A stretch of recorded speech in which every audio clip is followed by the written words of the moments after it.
Pernahkah kalian merasa menjadi orang asing di rumah sendiri? Duduk di sofa yang sama, namun terpisah oleh dinding tak kasat mata bernama layar ponsel. Aku menatap Khotimah, istriku, yang tertawa lepas menatap layar itu. Tawa yang sudah lama tidak ia berikan padaku. Di saat itulah, pintu rumah diketuk, dan Sabila datang membawa hangat yang seharusnya kuterima dari istriku sendiri. "Pah, nanti makan siang beli di luar saja ya. Aku mau pergi sama teman-teman," ucapnya tanpa menoleh. Jempolnya lincah menggeser layar. Aku hanya mengangguk. Aku libur kerja, tapi sepertinya kehadiranku tidak masuk dalam jadwal kegiatannya. Kehadiran Sabila, sebuah kontras. Di tengah kesepian itu, Sabila, adik iparku, adik kandung Khotimah, sering datang berkunjung. Suami Sabila sedang berjuang di luar negeri sebagai TKI, meninggalkannya sendirian mengurus rumah. Sabila berbeda. Ia masih memegang nilai-nilai perhatian yang sederhana, namun menyentuh. Setiap kali aku libur dan Khotimah sibuk dengan dunianya, Sabila datang. "Mas Satrio, ini tadi aku masak sayur lodeh kesukaan Mas Satrio. Mbak Khotimah mana? Belum pulang?" Tanyanya lembut sambil meletakkan rantang di meja makan. Ia tidak memegang ponsel. Ia menatap mataku saat bicara. Ia menyadari kalau kancing kemejaku hampir lepas dan menawarkan diri untuk menjahitnya. Hal-hal kecil yang dulu dilakukan Khotimah, kini justru dilakukan oleh Sabila. Momen yang menggetarkan. Suatu sore di hari Sabtu, hujan turun deras. Khotimah sedang pergi ke acara launching produk kecantikan temannya. Aku duduk di teras, memandang hujan dengan perasaan hampa. Sabila datang membawakan teh hangat dan pisang goreng. "Mas, jangan melamun terus, nanti sakit," katanya sambil duduk di kursi sebelah, memberikan jarak yang sopan namun terasa dekat secara emosional. Aku cuma merasa, apa aku yang salah ya, Bil? Apa aku terlalu menuntut kalau ingin ditemani mengobrol sebentar saja tanpa gangguan HP? Tanyaku, jujur untuk pertama kalinya. Sabila terdiam. Ia menatap rintik hujan, lalu menoleh padaku dengan tatapan tulus. Mas Satrio tidak salah. Setiap laki-laki ingin dihargai, dan setiap wanita seharusnya tahu di mana rumah tempat ia pulang. Detik itu ada getaran aneh, sebuah perhatian yang natural, romantis tanpa harus dipaksakan. Aku melihat ketulusan di mata Sabila yang tak lagi kutemukan di mata istriku. Sebenarnya getaran ini bukan hal baru. Sudah berbulan-bulan aku dan Sabila kerap bertukar cerita melalui layar ponsel. Di saat Khotimah asyik membalas ribuan komentar dari pengikutnya, aku justru asyik membalas pesan-pesan singkat dari Sabila. Pesan yang awalnya hanya berisi tanya kabar, perlahan berubah menjadi curhatan batin yang mendalam. "Mas, apa tidak kesepian di rumah sebesar itu?" tulisnya suatu malam. "Rumah ini sepi, Bil. Meski ada orang di dalamnya, jiwaku merasa sendiri," jawabku jujur. "Kami berdua tahu ada api yang mulai menyala. Kami ingin memulainya, tapi ada rasa takut yang menghalangi." Namun sore itu, semesta seolah memberi restu. Khotimah sedang pergi ke studio foto untuk sesi pemotretan yang memakan waktu lama. Rumah benar-benar hening. Lalu sebuah pesan masuk. "Mas, aku di depan pintu belakang. Aku bawakan teh hangat." Saat ku buka pintu, wajah Sabila tampak sedikit pucat. Ada keraguan di matanya, namun keinginan yang besar di hatinya. Begitu ia melangkah masuk, keheningan rumah ini berubah menjadi ketegangan yang manis. "Mas, aku takut," bisiknya lirih saat kami berdiri bersisian di dapur. Aku meraih tangannya, merasakan dinginnya jemari Sabila yang gemetar. "Aku juga, Bil. Tapi bukankah kita hanya dua manusia yang butuh sedikit rasa hangat?" Aku membimbingnya duduk di sofa ruang tengah yang tersembunyi dari pandingan jendela. Tak ada suara televisi, tak ada bunyi notifikasi ponsel. Hanya ada suara nafas kami yang mulai memburu. Di sore yang teduh itu, benteng pertahanan kami runtuh. Sabila menyandarkan kepalanya di dadaku, dan untuk pertama kalinya, aku merasakan dekapan yang benar-benar penuh pengabdian. 1 jam. Hanya 60 menit kami bersama tanpa gangguan. Namun dalam waktu sesingkat itu, semua rasa haus akan kasih sayang yang tak pernah diberikan Khotimah seolah tersalurkan sepenuhnya. Sabila memberikan perhatiannya dengan begitu lembut, membelai rambutku seolah aku adalah harta yang paling berharga baginya. "Hanya 1 jam ya, Mas, sebelum Mbak Khotimah atau orang lain curiga," ucapnya pelan di sela pelukan kami. Meski singkat, 1 jam itu cukup untuk menyiram jiwaku yang selama ini gersang. Kami berbagi kehangatan yang tulus, sebuah siraman rohani yang membuatku merasa kembali hidup sebagai seorang laki-laki. Di saat itulah aku sadar, aku tak butuh perhatian dari ribuan orang seperti yang dicari istriku. Aku hanya butuh 1 jam bersama seseorang yang benar-benar peduli padaku. Sore itu, sebelum ia melangkah pergi kembali ke rumahnya, Sabila menatapku dengan mata yang basah. "Mas, aku akan kembali lagi saat rumah ini sepi." Aku hanya mengangguk, melepaskannya dengan berat hati, namun dengan jiwa yang sudah terisi penuh. Rutinitas ini baru saja bermulai, dan aku tahu aku tidak akan bisa berhenti. Setelah sore yang singkat namun membekas itu, duniaku terasa berubah. Aku mulai menghitung detik demi detik, bukan lagi untuk menunggu kepulangan Khotimah, melainkan menunggu momen di mana Khotimah akan sibuk dengan dunia wanitanya. Bagiku, pengabaian Khotimah kini bukan lagi luka, melainkan kesempatan. Inilah akibat dari sikapnya. Ia yang membuka pintu bagi orang lain untuk masuk tanpa ia sadari. Setiap kali aku mendengar Khotimah berkata, "Mas, aku ada syuting konten di luar sampai malam," atau, "Mas, jangan ganggu dulu ya, aku mau live di kamar," hatiku tak lagi perih. Sebaliknya aku langsung meraih ponselku. "Dia sedang sibuk, Bill, datanglah," ketikku dengan tangan bergetar. Tak lama kemudian, Sabila akan muncul. Hubungan kami pun masuk ke tahap yang lebih mendalam. Kami bukan lagi 2 orang yang hanya bertukar cerita di pesan singkat. Kami telah menjadi 2 jiwa yang saling terikat oleh rasa haus yang sama. Sore itu suasana rumah sangat sunyi. Sabila datang mengenakan gamis yang sederhana, namun di mataku ia tampak jauh lebih bercahaya daripada Khotimah yang selalu tertutup riasan tebal. Kami duduk di lantai ruang tengah, hanya beralaskan karpet tebal, membiarkan cahaya sore yang jingga masuk lewat celah gorden. Sabila menatapku dengan mata yang mulai berkaca-kaca. "Mas, apa kita jahat?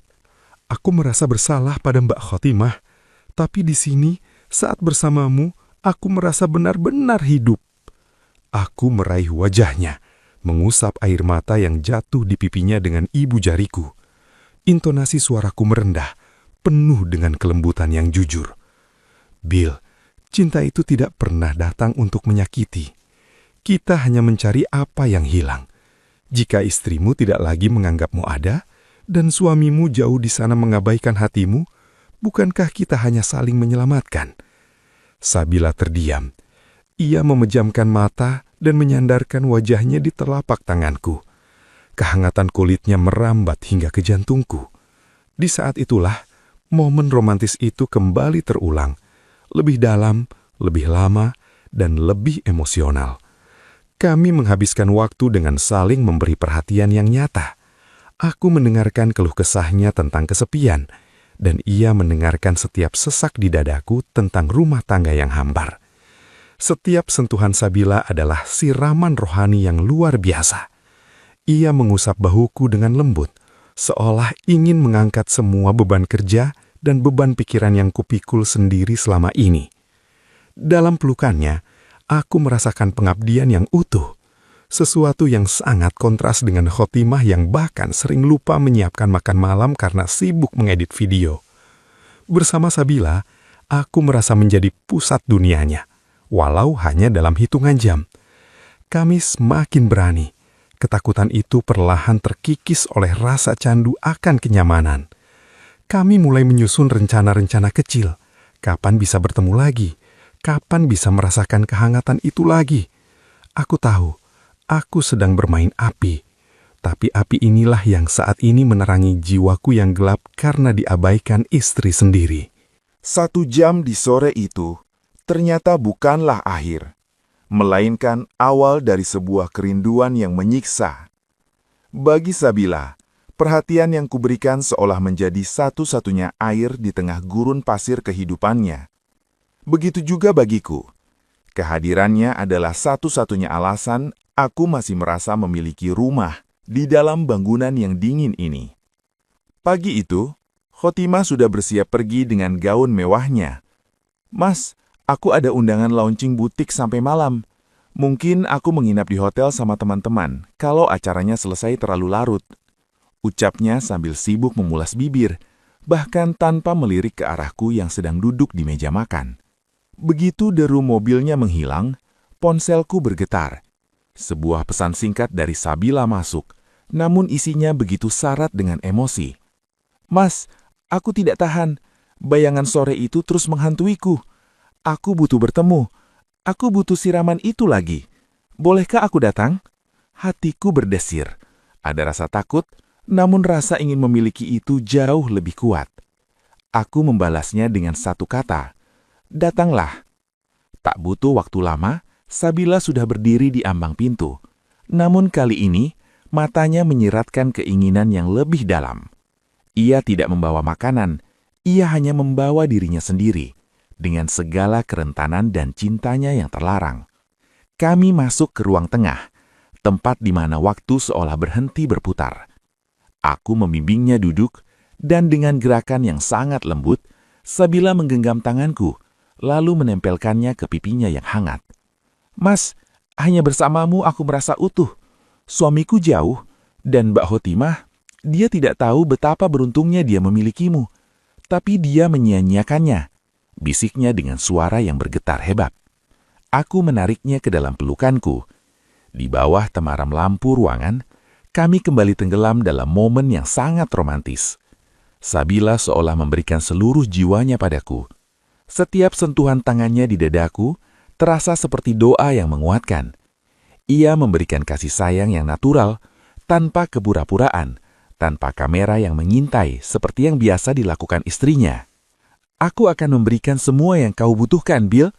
Selama rumah ini sepi, selama hatimu haus, aku akan ada di sini," janjiku sambil mengecup keningnya lama. Di jam-jam yang kami habiskan bersama itu, kami benar-benar merasakan siraman rohani yang sesungguhnya. Sebuah penyatuan rasa di mana aku dihargai sebagai lelaki dan dia dicintai sebagai wanita. Kami sadar ini adalah api, tapi api inilah yang saat ini membuat kami merasa tidak mati kesepian. Sabila seolah menjadi milikku sepenuhnya di saat itu, dan aku tidak ingin melepaskannya lagi. Inilah akibatnya jika sebuah hati terlalu lama dibiarkan kosong. Orang lain akan datang mengisinya dengan cara yang paling tidak terduga. Hari itu, langit seolah sengaja meredupkan cahayanya, digantikan oleh mendung yang membawa hawa dingin yang menusuk. Khotimah benar-benar tidak pulang. Ia mengirimkan foto di grup keluarga sedang berada di sebuah ballroom mewah dikelilingi oleh lampu-lampu kristal dan teman-teman sosialitanya. Baginya itu adalah puncak kebahagiaan. Namun bagiku, itu adalah lampu hijau untuk membiarkan hatiku melangkah lebih jauh. Sabila sudah ada di dalam rumah, bukan lagi di teras atau di dapur, melainkan di ruang privasiku, tempat yang bahkan Khotimah jarang masuki karena dianggapnya tidak estetik untuk konten. "Mas, apa kau benar-benar menginginkanku?" bisik Sabila. Ia berdiri di hadapanku, menatapku dengan mata yang basah oleh campuran antara rasa cinta dan kepasrahan.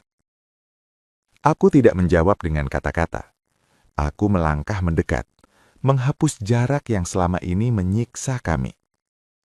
Kusentuh pundaknya, lalu perlahan jemariku membelai lembut wajahnya. Intonasi suaraku merendah, sangat lembut hingga nyaris menyerupai desahan angin. "Bill, selama ini aku hanyalah raga yang berjalan tanpa nyawa. Kaulah yang memberiku nafas kembali. Di matamu, aku menemukan harga diriku lagi." Momen romantis itu pun berlanjut jauh lebih dalam dari sebelumnya. Sabila tidak lagi ragu. Ia menyandarkan seluruh tubuhnya padaku, seolah ingin melebur menjadi satu. Di bawah temaram lampu ruangan yang kuning keemasan, kami berbagi siraman rohani yang paling puitis. Setiap sentuhan yang kami pertukarkan bukan lagi sekedar pelampiasan kesepian, melainkan sebuah pernyataan bahwa kami saling memiliki sepenuhnya. Aku mencium jemarinya satu persatu dengan penuh penghormatan. Sabila membalasnya dengan mendekap kepalaku di dadanya, mengalirkan kehangatan yang membuat seluruh sendi tubuhku lemas. "Jangan tinggalkan aku, Mas. Meskipun Mbak Khotimah kembali, jangan biarkan aku kembali kering," pintanya dengan suara yang sangat manja namun penuh lara.